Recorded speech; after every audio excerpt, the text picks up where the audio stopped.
Hello everyone, ఈ వీడియోలో మనం ఖా గుణింతము ఈజీగా ఎలా రాయాలో నేర్చుకుందాం. ఇక్కడ నేను నేర్చుకోబోయే హల్లు ఏంటి? ఖా. ఖా రాశాను. నెక్స్ట్ ఇక్కడ గుణింతపు గుర్తులు అంటే ఏవి? తలకట్టు, దీర్ఘము ఉన్నాయి కదా, అవి. ఫస్ట్ మనం గుణింతపు గుర్తులు రాద్దాము. ఫస్ట్ వన్ తలకట్టు. తలకట్టు. నెక్స్ట్ వన్ ఏంటి? దీర్ఘము. దీర్ఘము. నెక్స్ట్ వన్ గుడి. గుడి. ఆఫ్టర్ గుడి దీర్ఘము. గుడి దీర్ఘము. నెక్స్ట్ వన్ కొమ్ము. కొమ్ము దీర్ఘము. కొమ్ము దీర్ఘము.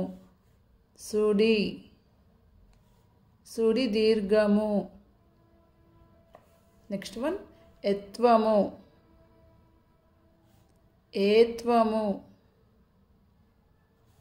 ఐత్వము. ఒత్వము. ఓత్వము. ఇవన్నీ గుణింతపు గుర్తులు. ముందు ప్రాక్టీస్ చేయాలి. నెక్స్ట్ వన్ ఔత్వము. సున్నా విసర్గ. ఇప్పుడు మనం గుణింతపు గుర్తుల్ని రాద్దాము. ఫస్ట్ వన్ ఏంటి? తలకట్టు. తలకట్టుకి సేమ్ అలానే ఉంటుంది లెటరు, ఓకేనా? ఏ అక్షరానికైనా తలకట్టుకి సేమ్ లెటరు రాయాలి. కాకి తలకట్టు ఇస్తే ఖా. కాకి దీర్ఘం ఇస్తే ఖా. చూడండి, ఫస్ట్ ఖా రాశాను. నెక్స్ట్ వన్ ఏం రాయాలి? దీర్ఘము. ఖాకి గుడిస్తే ఖీ. కాకి గుడిస్తే ఖీ. నెక్స్ట్ వన్ కాకి గుడి దీర్ఘం ఇస్తే ఖీ. కా రాశాను కదా, ఇక్కడ గుడి దీర్ఘం రాయాలి, ఓకేనా? కాకి కొమ్మిస్తే ఖు. ఖా రాశాను. కాకి కొమ్ము. ఖు. కాకి కొమ్ము దీర్ఘం ఇస్తే ఖూ. ఖాకి కొమ్ము దీర్ఘము. కాకి సుడిస్తే క్రు. కాకి సుడిస్తే క్రు. కాకి సుడి దీర్ఘం ఇస్తే క్రూ. కాకి సుడి దీర్ఘము. కాకి ఎత్వం ఇస్తే ఖే. ఖా లెటర్ ఉంది కదా, దీనికి ఇప్పుడు ఎత్వం అంటే ఇక్కడ నుంచి ఇలా రాయాలి. కాకి ఏత్వం ఇస్తే ఖే.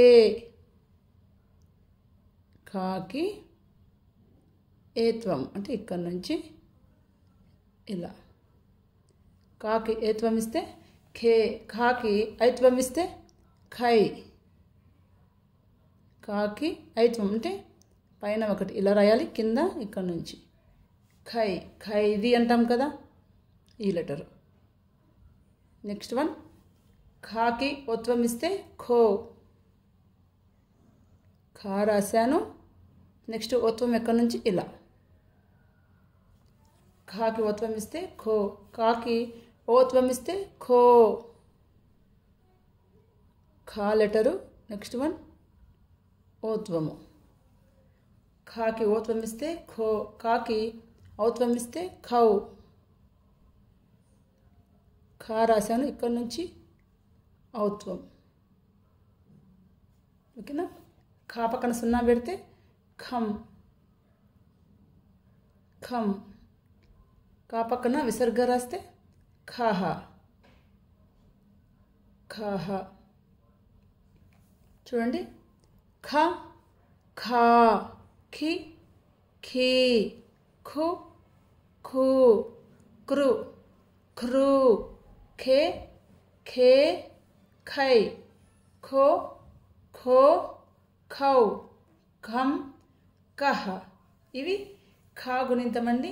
ఈ విధంగా ఈజీగా పిల్లలకి నేర్పించవచ్చు. ఈ వీడియో కనుక మీకు నచ్చినట్లయితే please like, share, subscribe. Thank you.